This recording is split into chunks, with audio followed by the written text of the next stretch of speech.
Meron akong natanaw na bahay dito na ano, na konkreto. Parang alam mo na, yung parang matagal nang ginawa na hindi natapos. Kaninong bahay na yan ang hindi natapos na yan? Sa amin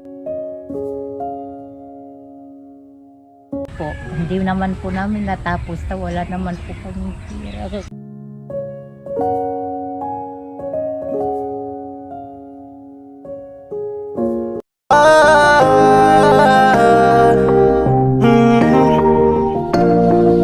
Kung sa pagtulong ng usapan ko, yan olis sa kalam. Yo! Yung mga kanoli, good morning, magandang umaga. At sa pag-i-stay ko nga dito banda sa dulo, sa lugar nila Kuya Puloy, dito sa dulo mismo, hindi doon sa bungad. At may napansin akong bahay na parang ginawa na matagal nang natenga na hindi natapos. Yan. Parang bumigat bigla yung damdamin ko nung makita ko yung bahay na natenga, na parang luma na yung mga hollow blocks, na ulanan na, nainitan na, naarawan na. At pasyalan natin, makiisyoso tayo at tanungin natin si ano, kasi nasa lupa siya ng ano nasa lupa siya nila Rhina ng Patway. Te, kaninong bahay yan, te? Kaninong bahay na yan ang hindi natapos na yan?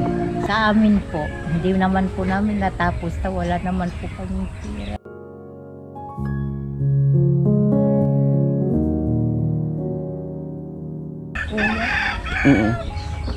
Kaya yung mga ano naman, yung mga anak ko may mga asawa na.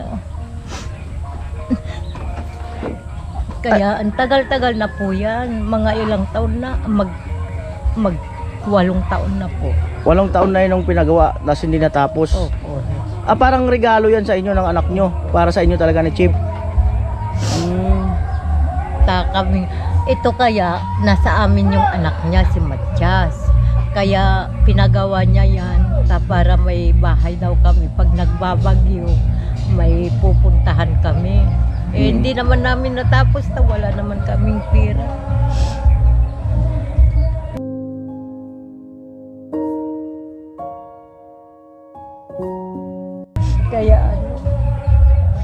Kaya ganyan na lang hanggang ngayon. Wala pa naman kasing pera na na pangpagawa. Kaya yan. Ito na naman, mag-aaral na naman, wala na naman Kaya ganyan na lang yung bahay namin, yung mga dyan. Maliit lang siya, kasing laki lang ng barracks Opo. Kasi anuhan lang namin, kaya pag bumabagyo daw, po yan ulit. Lilikasan, na matibay-tibay. Opo. May pupuntahan kami pag malakas ang hangin, ulan, ganyan. Pero hindi naman natuloy. Matagal na.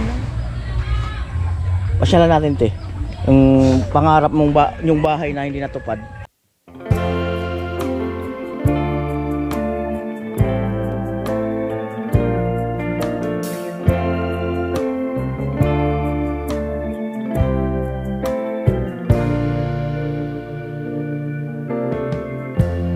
Lighten up, take me on your magic river.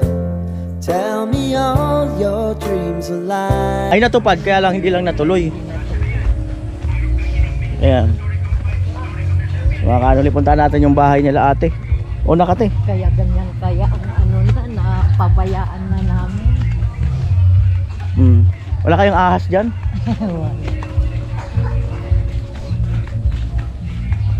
Maliit lang. Maliit nga lang. Ano ang plano niyo yan? May taas? Ay, kahit na simple lang tuloy, basta Isang bintana, 2, 3 bintana. Likasan nga lang talaga, tas pintuan. Ayan likasan lang namin. Paraan. Kapag bumabagyo kasi, pumupunta kung saan-saan kami tumatakbo na na nakikirakit sa mga bahay nila. Nandun ang layo yung anuhan namin nung wala pa yung mga bahay ng mga hipag ko. Doon kami rumarakit, doon kila Isaak. Doon sa malaking bahay doon? Opo. Ngayon may likasan na kayo dyan, bahay ni Chinchin. Kaya nga. Kaya sinong anak mo nagpagawa nito? Sa anong trabaho? noon, nagtratrabaho sa waitress sa Pampanga noon. Ngayon, saan na siya? Wala, may pamilya na po. O kaya hindi na naituloy. Dalaga pa siya nung pinagawa yan. Opo. Tapos yun yung inaalagaan nung ni Prinsesa ng Patway. Ay, hindi po. Yung si Matias po. Ay! Sa mama ni Matias to? Opo. Yung anak ng foreigner. Kaya Mm. kasi yung bahay namin noon na was out noon. Ito nga. Ito na was out to. Na was out. 2 bisis na was out. Kaya hindi namin na itutuloy-tuloy yan. So ayun mga kanoli, no? Ang dahil sa Patway, nasilip natin tong bahay na to. Maliit lang to eh. Mali. 1, 2, 3, 4, 5. Baka mga 6 or 7 yero, ganun. Maliit lang to mga kanoli. Ayan, ikotin natin. Dito nagtambak ng panggatong. Oh. Wala kang daan. Hindi nga tayo makadaan kasi nagtanim-tanim na sila. Tinaniman na namin Ayan, oh. ang daan. Pero Ayan, nang dahil sa Patway, yan, nasilip natin tong bahay na to. 8 years nang natingga. Ayan. 8 years nang natingga, mga kanoli.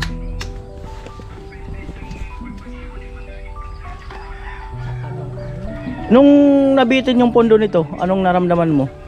masakit sa loob ko yan. Ang alam ko matutuloy na para may bahay na kami pero walang magawa, wala namang pangpagawa.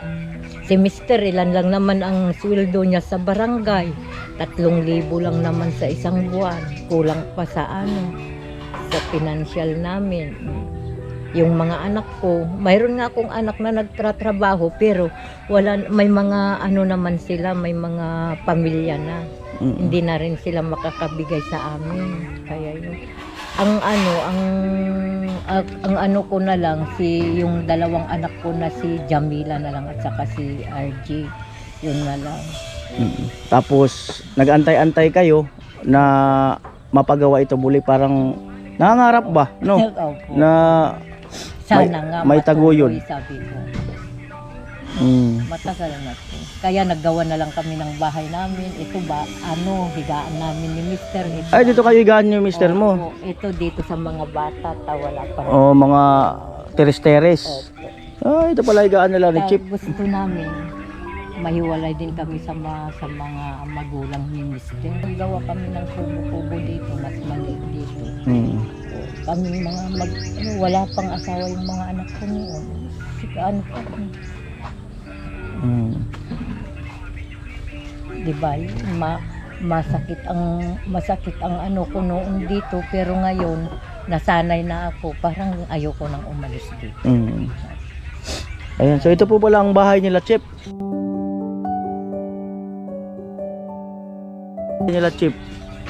Bahay nila Rayna ng Patway. Yan o. Tira-tira. Oo. Oo. Grabe. Mahirap. Palangiti lang talaga kayo, no? Palangiti lang kayo pero mahirap isadula ang kalagayan namin, ang buhay namin. Yung naranasan ko dito, masakit ko yan. Pero lang ako, nagtiis lang ako hanggang ngayon. Kaya mahirap na ipaliwanag. So malay natin, di ba? Kaya nga siguro nagkaroon ng pathway, madulo diyan para masilip tong bahay nyo. O, di ba? Ayan o.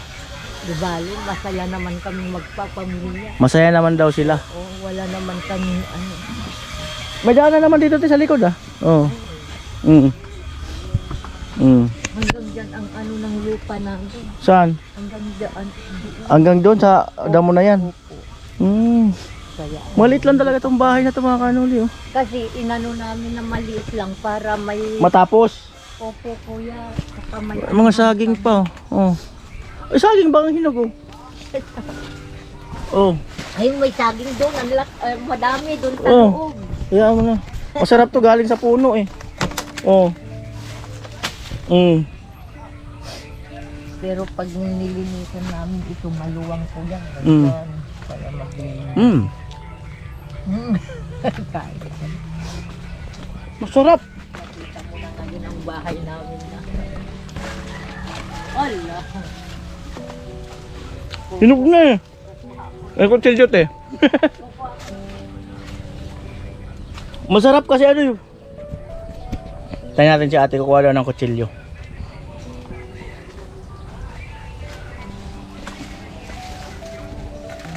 Ah, putol na.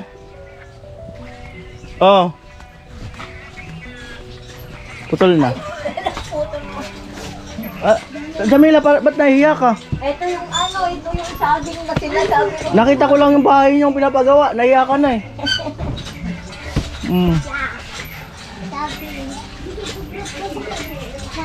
Oh.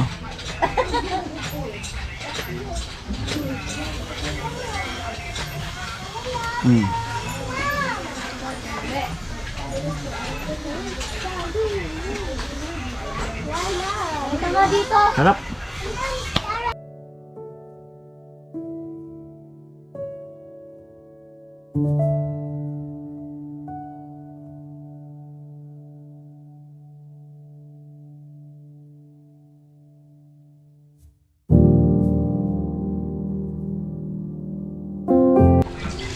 Jamila, sabi ni mama mo ikaw daw magpapagawa ng bahay na yan. Ah. Paano yun? Mapipressure ka. Kaya nga eh. 4 years ka pa mag-aaral. Kaya nga eh. Oh. Kaya yan. Ha? Kaya yan. Kaya? Pre, Ha? wala lang. Tiwala lang. Pag bumabagyo pala kasi kahit saan kayo lumilikas. Oh.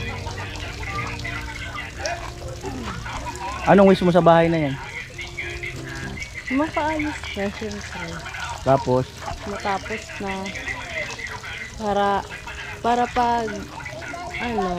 Para pag nagbagyo, hindi na kami tatakbo kung saan. Nung ginagawa yan, nandito ka? Opo. Ano pa ako ng high school. High school. Tapos nung, siyempre masaya ka dahil ginagawa yun, di ba? Araw-araw mo nakikita ginagawa. Opo. Paano nung natingga? Ano naramdaman mo? Siyempre, malungkot kasi imbis na may paglipatan na kami, hindi pa natuloy. Ibig sabihin, 8 years, nauna pa siya sa mga bahay siguro dito, no? Na simentado. Opo. Tapos napag-iwanan na siya ngayon. Kung niya sa kapwa doon na siya masaya. Kuya Noli sa kalam, di tulad ng iba dyan. Kuya Noli sa kalam, matuwid lang ang daan. Landas na patutunguhan kung saan ay tulungan. Gamayan dapat ang tularan, sadya makabayan. Wala na akong masasabi pa dyan. Pagtulong sa kapwa kayang ganapan. Kuya Noli sa kalam-lam, dami nakakaalam-lam. Matagal na ring ramdam-dam, sa kahirapan ay may pakialam. Salamat sana ipagpatuloy mo yan. Pagtulong sa kapwa ay mahalaga. Huwag makinig sa iba, kaya mo yan magtiwala. Handa kaming sumuporta, sa Diyos na kayo maniwala. Huwag na huwag kang manghihina.